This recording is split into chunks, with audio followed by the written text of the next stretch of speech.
ជំរាបសួរលោកអ្នកបងប្អូនទាំងអស់ក្នុងព្រះគុណនៃព្រះម្ចាស់ព្រះយេស៊ូវគ្រីស្ទមេរៀនទី153ដែលយើងខ្ញុំលើកយកមកជូនលោកអ្នកនៅថ្ងៃនេះមានចំណងជើងថាបង្ហាញពីក្តីស្រឡាញ់របស់ព្រះមេរៀននេះជាប់តាក់ទងទៅនឹងកាន់គម្ពីររ៉ូមជំពូក8ខ32ខ្ញុំនឹងអានជូនលោកអ្នកព្រះអង្គដែលមិនបានសំចៃទុកព្រះរាជបុត្រាព្រះអង្គផ្ទាល់គឺបានលះបង់ព្រះរាជបុត្រាសម្រាប់យើងរាល់គ្នាតើទ្រង់មិនប្រទានអ្វីៗទាំងអស់មកយើងរួមជាមួយព្រះរាជបុត្រាព្រះអង្គដែរឬទេលោកអ្នកបងប្អូនពេលយើងឆ្លងកាត់ការសាក់លបងយើងតែងតែសួរខ្លួនឯងថាតើព្រះជាម្ចាស់ពិតជាស្រឡាញ់ខ្ញុំដែរឬទេហេតុអ្វីបានជាខ្ញុំមើលមិនឃើញសេចក្តីស្រឡាញ់របស់ព្រះជាម្ចាស់នៅពេលដែលរឿងអ្វីមួយកើតឡើងនោះគឺជាពេលដែលយើងត្រូវសម្លឹងមើលទៅកាន់ឈើឆ្កាងត្បិតសេចក្តីស្រឡាញ់របស់ព្រះជាម្ចាស់ចំពោះលោកអ្នកហើយនឹងខ្ញុំត្រូវបានបង្ហាញជារៀងរហូតនៅឯឈើឆ្កាងដូច្នេះ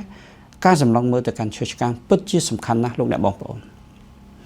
ព្រះជាម្ចាស់បានលះបង់ព្រះរាជបុត្រារបស់ព្រះអង្គ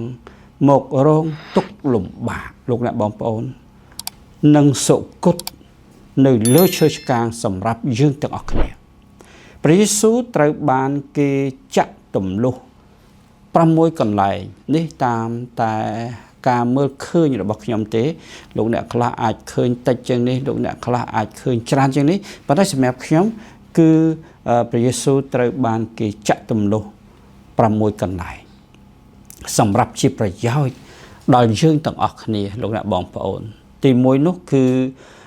គេចាក់ទម្លុះព្រះសេរបស់ព្រះអង្គដោយមកុដភួងបន្លាគឺ1ណាបាទ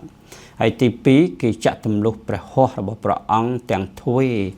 ដោយដែកគោលគឺ2គឺប្រហោះឆ្វេងនិងប្រហោះស្ដាំហើយទី3គេចាក់ទម្លុះព្រះបាទាទាំងទ្វេរបស់ព្រះអង្គដោយដែកគោលគឺ2កន្លែងទៀតណាគឺព្រះបាទាខាងឆ្វេងនិងព្រះបាទាខាងស្ដាំហើយទី4នោះគឺគេចាក់ទម្លុះព្រះជំហៀងរបស់ព្រះអង្គដោយលំពេងមួយកន្លែងទៀតដូច្នេះសរុបមកគឺព្រះសេរបស់ព្រះអង្គ1ហើយ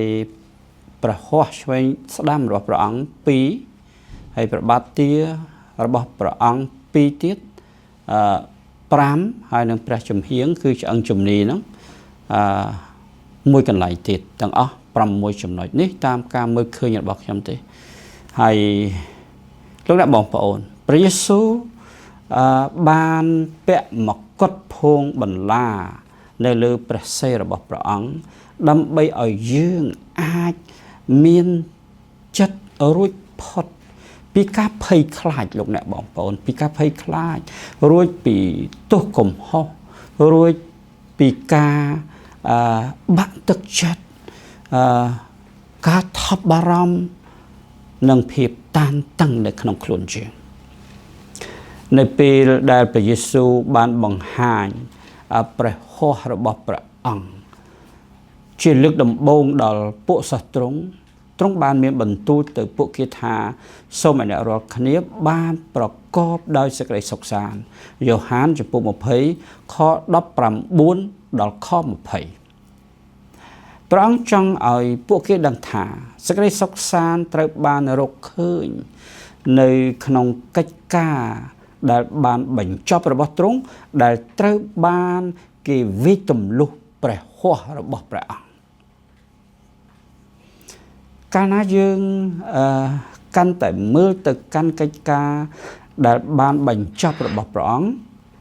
ដែលបានទិញយកការអត់ទោសទាំងស្រុងពីអំពើបាបរបស់យើងនោះមនសិការរបស់យើងនឹងកាន់តែមានសេចក្តីសុខសាន្តហើយយើងនឹងបានសម្រាកយ៉ាងសុខសាន្តលោកអ្នកបងប្អូនរីឯ ប្របាទទីរីឯប្របាទទីរបស់ព្រះអង្គគឺរបស់ព្រះយេស៊ូវនោះបាននាំទ្រង់ទៅកាន់គ្រប់ទីកន្លែងទាំងអស់សូម្បីតែកន្លែងដែលខ្វះខាតឬក៏ព្រះអង្គបានយាងទៅជួបអ្នកជំងឺទៅជួបអ្នកដែលគេបដិសេធទៅជួបអ្នកដែលគេថ្កោលទោសនិងសូម្បីតែមនុស្សស្លាប់ក៏ព្រះអង្គយាងទៅជួបគេដែរប្របាទទីទាំងនោះត្រូវបានគេទម្លុះដោយដេចគោលដើម្បីឲ្យយើងរួចផុតពីកន្លែងនោះព្រះអង្គបានសង្គ្រោះយើងពីការរងទុក្ខលំបាកទាំងនេះនៅក្នុងជីវិតលោកអ្នកបងប្អូនយើងពិតជាមានឱកាសល្អណាស់ដែលយើងជឿលើព្រះមេអង្គដែលគ្រប់សកម្មភាពរបស់ព្រះអង្គសិតតែចង់ជួយរំដោះយើងឲ្យរួចពីការលំបាកការតានតឹងនៅក្នុងជីវិតយើងគ្រប់បែបយ៉ាងទាំងអស់នៅពេលគេចាត់ទម្លុះព្រះចំហៀងរបស់ព្រះអង្គស្រាប់តែមានទឹកនិងព្រះលោហិតបានហូរចេញពីព្រះយេស៊ូវមកមួយរំពេចលោកអ្នកអាចអាននៅក្នុងគម្ពីរយ៉ូហានចំពុក19ខ34ដូច្នេះទឹកនិងព្រះលោហិតដែលបានហូរចេញពីព្រះយេស៊ូវមកគឺបានលាងសម្អាតយើងឲ្យបានស្អាតឲ្យបានវិសុទ្ធនិងជាពិសេសទៀតនោះគឺដើម្បីចងឡើងនៃសម្ព័ន្ធមេត្រីថ្មីរវាងយើងនិងព្រះជាម្ចាស់ដូចគ្នានឹងនាងអេវ៉ាដែរដែលបានកើតចេញពីឆ្អឹងជំនារបស់លោកអាដាមពេលគាត់កំពុងតែដេកលក់យ៉ាងណារីឯកូនក្រមុំរបស់ព្រះគ្រីស្ទដែលជាក្រុមជំនុំក៏បានកើតចេញពីការចាក់ទម្លុះព្រះជំហៀងរបស់ព្រះយេស៊ូវនិងការសុគតរបស់ព្រះយេស៊ូវដែរប្រសិនបើព្រះអង្គបានសុគតដើម្បីឲ្យយើងคล้ายទៅជាកូនក្រមុំដែលមិនមានស្លាកស្នាមនោះទ្រង់មានព្រះជន្មគង់នៅសពថ្ងៃនេះគឺដើម្បីថែរក្សាដល់យើងគ្រប់គ្នាលោកអ្នកបងប្អូនមានរឿងតែមួយគត់ដែលកើតមាននៅឋានសួគ៌សពថ្ងៃនេះគឺព្រះអង្គបានទុកស្នាមរបួសនៅលើព្រះកាយរបស់ទ្រង់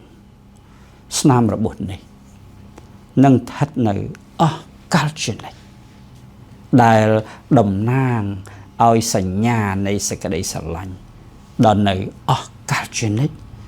ហើយនឹងព្រះទ័យឆេះឆួលរបស់ទ្រង់ចំពោះយើងគ្រប់គ្នាលោកអ្នកបងប្អូនពេលដែលខ្ញុំសរសេរមេរៀននេះឡើងខ្ញុំទទួលបានការលើកទឹកចិត្តយ៉ាងខ្លាំងពីព្រះបន្ទូលរបស់ព្រះជាម្ចាស់ពីព្រះយេស៊ូវជាពិសេសនៅពេលដែលខ្ញុំមានទុក្ខលំបាកខ្ញុំតែងសម្លឹងមើលទៅកាន់ឈើឆ្កាងគឺខ្ញុំនឹងឃើញអ្វីគ្រប់យ៉ាងជាពិសេសគឺឃើញកិច្ចការដែលព្រះយេស៊ូវបានបញ្ចប់នៅទីនោះដែលមិនត្រឹមតែជួយយើងទាំងអស់គ្នាឲ្យរួចពីអំពើបាបឲ្យរួចពីឋាននរកតែប៉ុណ្ណោះគឺជួយយើងឲ្យបានរួចពីទុក្ខលំបាកគ្រប់បែបយ៉ាងនៅផែនដីនេះទៀតអរគុណដល់ព្រះជាម្ចាស់ហើយក៏សូមអរគុណដល់លោកអ្នកបងប្អូនដែលបានទទួលការលើកទឹកចិត្តពី